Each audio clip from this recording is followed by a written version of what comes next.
এটা কোনো এখনো সেরকম স্তরে বা কোনো স্তরে পৌঁছায়নি। শুনতে পাচ্ছে?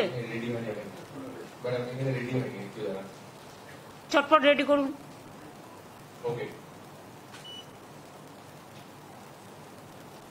রেডি? শোনা যাচ্ছে? প্যান্ডামিক, আমরা সরি প্যান্ডামিক তো এন্ডামিক হয়ে গেছে, সেটা নয়। আমরা কোভিড শুনলে ভয় পাই, কিন্তু যাই হোক, কোভিড এখনো বাংলায় প্রাইভেটে কে কি করছে আমরা জানি না, তার দায়িত্ব তো আমাদের নয়, তাদের পেশেন্ট দিতে হয়। আমাদের সরকারিভাবে যে রিপোর্ট আমাদের কাছে আছে, তথ্য আছে, আমরা প্রত্যেককে ইম্পর্টেন্ট যারা জড়িত, পঞ্চায়েত থেকে শুরু করে, আরবান থেকে শুরু করে, মিউনিসিপ্যালিটি থেকে শুরু করে, ডিএমই থেকে শুরু করে, ডিএইচএস থেকে শুরু করে, বিশেষ করে এই ডিজিজের ব্যাপারে যোগীরাজ থেকে শুরু করে, আমাদের health department, MSME department, police department, সকলে, চিফ সেক্রেটারি, হোম সেক্রেটারি, আমরা সকলকে নিয়ে কলকাতা কর্পোরেশন থেকে শুরু করে পঞ্চায়েত, রুরাল, সব ডিপার্টমেন্টকে ডেকে মিটিং করে আমরা প্রস্তুতিটা সেরে রাখলাম। ফার্দার যদি হয়, আমরা আশা করছি ওই প্যান্ডামিক আর হবে না, কারণ WHO অলরেডি বলে দিয়েছে it is not pandemic, it is endemic, এরকম কিছু একটা শুনেছি।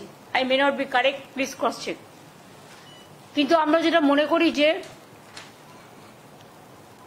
সতর্ক আমাদের থাকতে হবে, কোনো প্যানিকই ক্রিয়েট করা নয়। যদি বাই চান্স সেরকম কিছু হয়, আমাদের প্রস্তুতি তৈরি থাকবে, এটা নিয়ে ভয় পাওয়ার কোনো কারণ নেই। কিছু কিছু ক্ষেত্রে যাদের কোমরবিডিটিস আছে, যাদের লাংসের প্রবলেম আছে, চেস্টের প্রবলেম আছে, হার্টের প্রবলেম আছে, বা অন্যান্য নানা রকম প্রবলেম থাকতে পারে, এবং sometimes ageing is also the factor. সর্দি কাশি হলেও আমরা ভাবি, সর্দি কাশি হলেও একটা বুকে কফ জমে থাকলে শ্বাসকষ্ট হয়, যার জন্য নেবুলাইজার করা হয়, করে ওটাকে ক্লিয়ার করা হয়। তারা ডাক্তার দেখান, ট্রিটমেন্ট করুন। সরকার আপনাদের সাথে সবসময় ছিল, আছে, থাকবে। চেষ্টা করুন সরকারি হাসপাতালে চিকিৎসা করার, তাহলে আপনাদের আননেসেসারিলি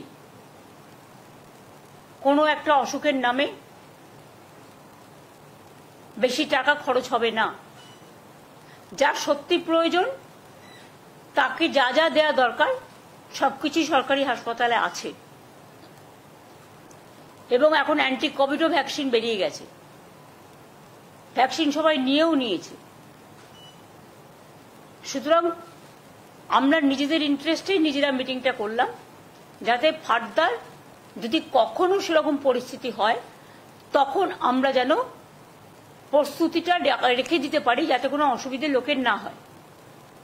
কিন্তু এখনই আমরা এই ব্যাপারে কোনো সিদ্ধান্ত নিচ্ছি না, তার কারণ সেই সিচুয়েশন তৈরি এখনো হয়নি।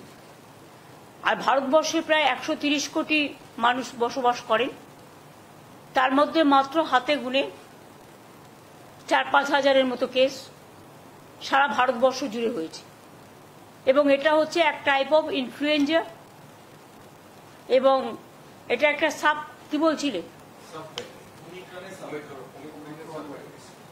Omicron virus. এটা আমি যোগীকে বলবো একটু এক্সপ্লেন করে দিতে 2 মিনিট, সুতরাং সবাই ভয় পাবে না।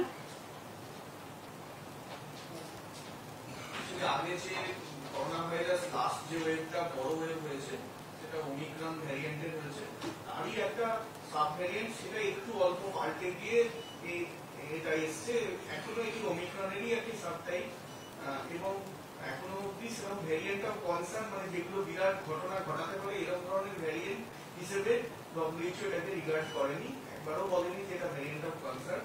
তো সাধারণ সর্দি কাশি জ্বরের মতোই এটি হবে, এবং দ্রুত ছড়িয়ে দ্রুত এই ওয়েভটা চলে যাওয়ারই আমরা এক্সপেকটেশন রাখছি। তবুও ম্যাডাম যেরকম বলছেন সেরকম ভাবে আমাদের তৈরি থাকার ব্যবস্থা করতে হবে।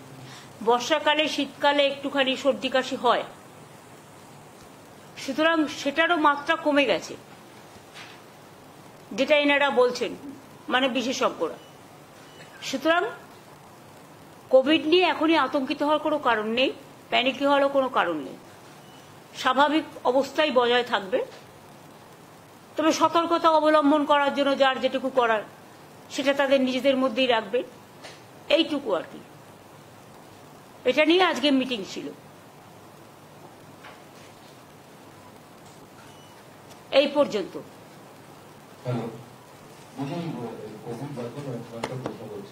না, অন্য কোনো কোশ্চেন এখানে হবে না।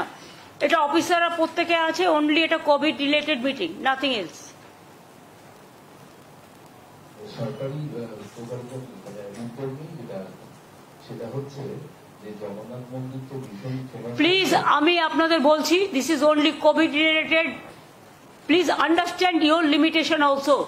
I understand my limitation. হেলথের মিটিংয়ে জগন্নাথ দেব আসবে না, জগন্নাথের মন্দিরে জগন্নাথ দেব আসবে, ঠিক আছে?